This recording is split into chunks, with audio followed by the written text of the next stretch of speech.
The Shiba Inu community, known as the SHIB Army, has received critical warnings as bad actors embark on new means to defraud unsuspecting Shiba Inu holders.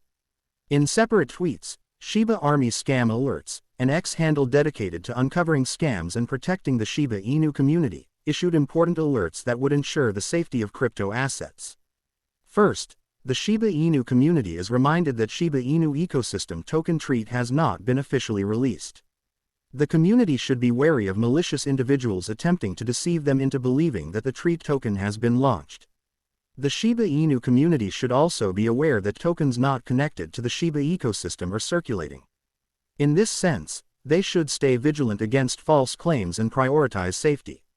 Please share this video to other crypto fans and leave us a comment below if you have any experience of such scams.